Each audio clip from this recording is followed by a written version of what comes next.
I think that you can explore so many layers of this region by way of food. This is a podcast about visual art at Auburn University.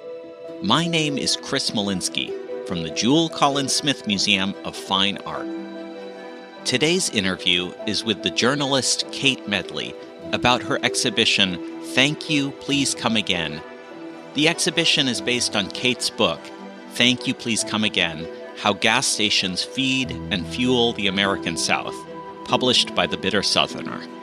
For the interview today, we asked our group of student guides, undergraduate Auburn students who work at the museum, to write questions for Kate Medley that stem from our theme about work.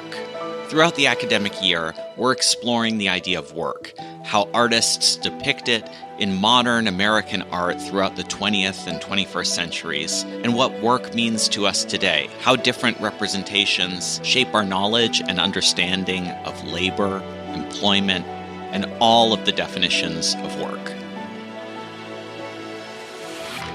My name is Kate Medley, and I'm a photojournalist, originally from Mississippi, and now I live in North Carolina. And this body of work, Thank You, Please Come Again, is photographs from across the South, documenting the South through a lens of gas stations. The spaces, the culture, the people, the food. This body of work is not about gas. It is not about food. It is about people. It is about an evolving South and the diversity of the South and celebrating those changes and that culture. I think of myself as a journalist first, not a photographer first.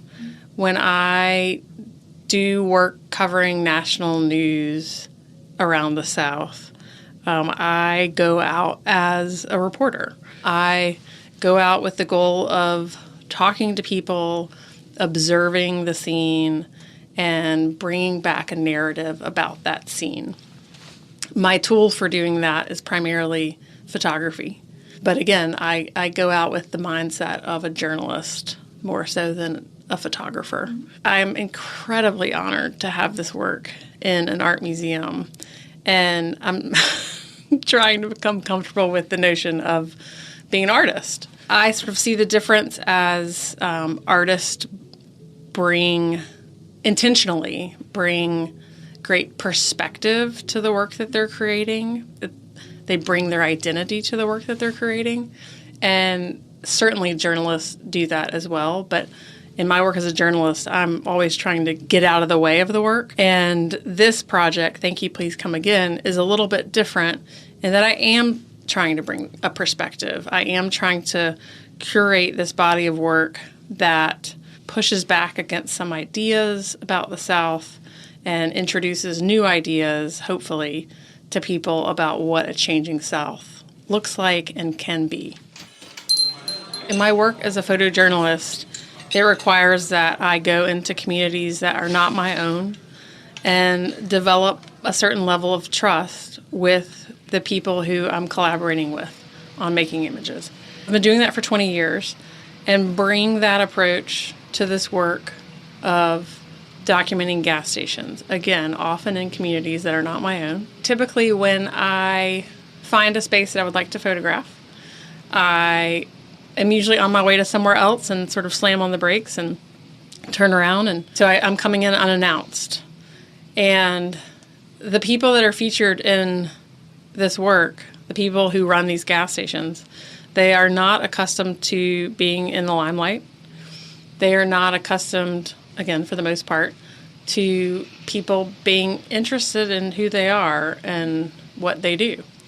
But anyway, I would often approach them and try to explain the project, and many of them would be very welcoming, but also somewhat perplexed by the notion that I, let alone anyone else, might find the work that they do interesting as they try to check people out and move through the lunch line and work the grill.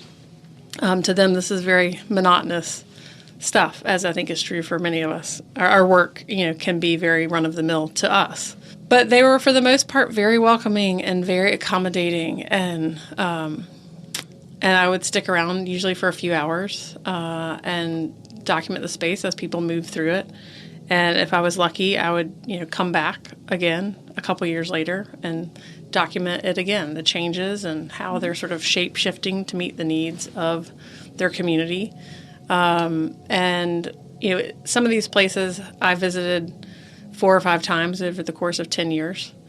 Some of these places I visited once, and when I went back to visit them, they had morphed into a whole different business, or the building had been razed altogether, which is part of the nature of documentary work. When I first started out, again about 10 years ago, I was, as I said earlier, on my way somewhere else usually, and saw something as I passed by that was of great intrigue and caused me to stop and turn around and go in. Sometimes that would be a hand-painted sign out front, or a smoker that people were congregated around, or something that indicated to me that that space was representative of the community. Over the course of this project and talking about it with people and sharing the work with people, I started getting recommendations along the way, which has been awesome. I have a spreadsheet that is hundreds deep of gas stations that people have recommended to me all over the South and beyond. And that has been a great asset to, especially as I was coming up on book deadline and trying to cover some parts of the South that I hadn't explored as much as I needed to. I would go out each day with an idea maybe about one place that someone had recommended to me. And I kind of think about it like some people go on vacation, and before they get on the plane, they map out every single bite that they will eat. They've read the Yelp reviews, they've read the guidebooks, they know exactly what's happening for breakfast, lunch, and dinner. And then other people just wing it. And I wanted to be sure to have a mix of both.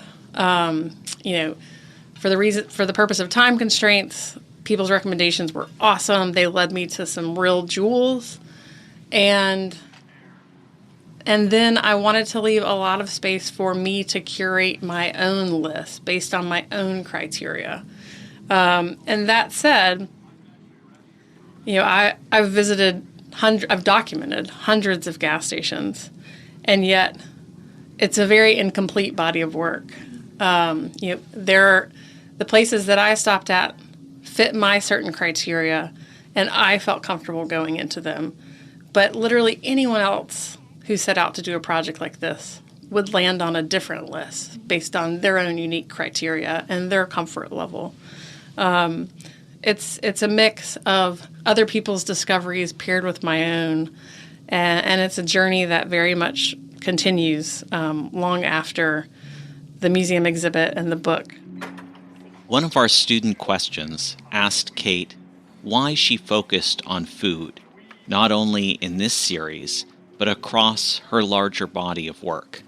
What is it about food that provides such a compelling, ongoing focus?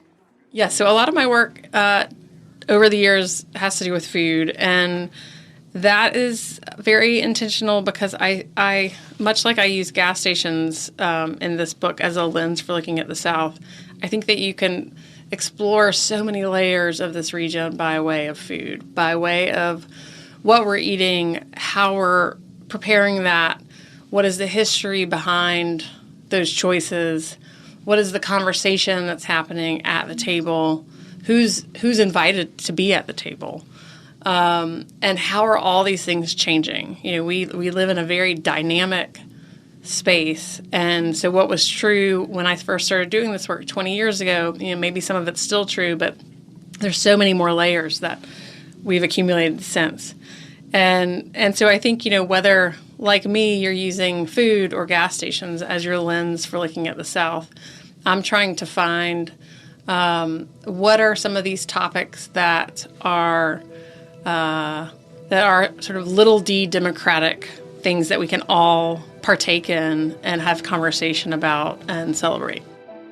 My thanks to Kate Medley for talking with us about her work. This interview was conducted by my colleague Christy Barlow with questions from our student guides. The exhibition Kate Medley, Thank You Please Come Again, is on view at the Jewel through May 25th.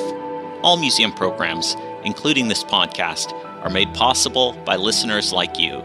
Visit our website at jcsm.auburn.edu to show your support. Thanks.